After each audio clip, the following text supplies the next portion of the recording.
Hey friends, welcome to another episode of A Song Between. Today we're talking about imagination and how it relates to us as Christians for our future hope. So let's get to it.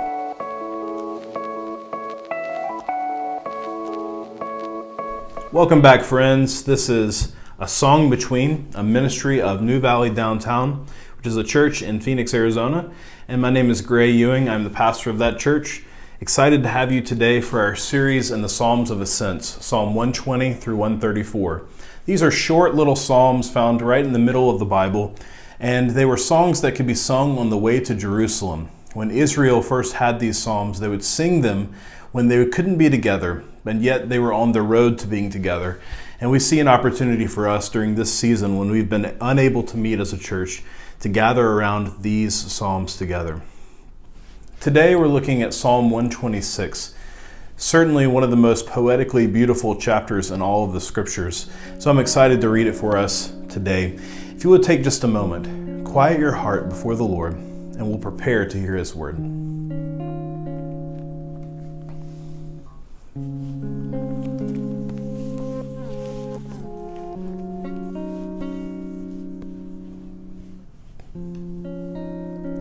Psalm 126.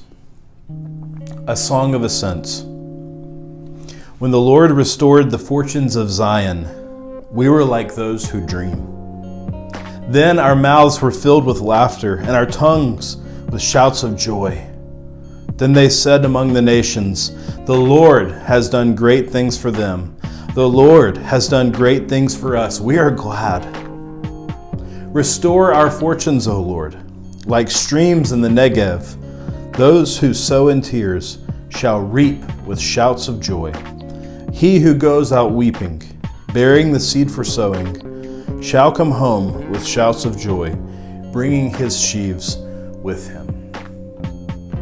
Psalm 126 is a beautiful and poetic reminder of how important imagination is for faith. Imagining the future that God has for us that's better than the now. And I think this is so important for us as we are in this experience of this coronavirus taking over the world. And we wonder, what is the future going to be like? And we don't know if things are going to get worse before they get better. But it's essential for Christians to always know that things will get better. That is at the heart of our faith, believing that God is going to bring us into a full state of reconciliation with Him, and not only us, the whole world. And so no matter what, when you zoom out with the largest possible lens, the future is always bright. That's at the core of Christianity. And so as a practice of faith, we need to imagine that future. And that's really what this psalm is about. It's really broken down into two stanzas. And the first stanza tells us that we should be imagining the good future. The psalmist is imagining when the Lord restores the fortunes of Zion. He's like, we are like those who dream. And so this psalm has a dreamlike quality to it, an imaginative quality of this place in the future where we'll be filled with laughter. Our songs will be filled with joy. And there'll be this huge harvest that we can collect. And so he's imagining that. And it's interesting to see that in his imagining that, there's a couple of different things that he notes. First of all, he notes our joy, and he also notes God's glory. That in this future that is better than the now, we are fulfilled personally. We have joy, but God gets all the glory. So we have joy. He says, then our mouths were filled with laughter, our tongues with shouts of joy. We're glad. We are glad, he says. So our joy is the future reality. But our joy is not the only thing. It's also that the Lord gets the glory. He says, what the nations say among themselves, the Lord has done great things for them. The reputation of God is on high display in this glorified future state. And so as a practice of faith, we believe that it's important for us to imagine the future that is better. We don't know if that means it's a better future for America in particular, or a better future for our stock market, or a better future for our lives even. But we believe in the biggest possible sense that when we imagine what the world will be like someday, it will be better than it is now.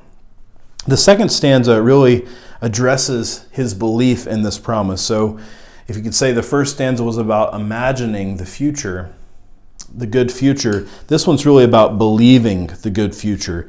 And he speaks with this kind of confidence and prayerful attitude. Restore our fortunes, O Lord, like streams in the Negeb. And then he's confident. Those who sow in tears shall reap with joy.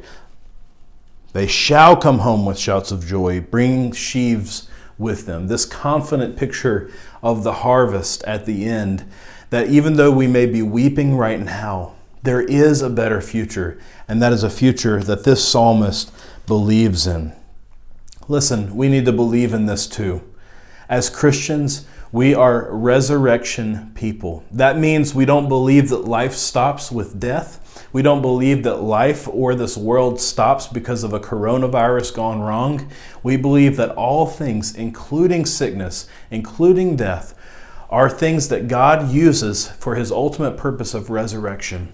And in that purpose, he brings life again to this world, and he will bring life again to our flesh, whether in this life or the next. And so it's essential for us to be people who not only think that we believe in God, but we imagine what the future God is preparing for us could be.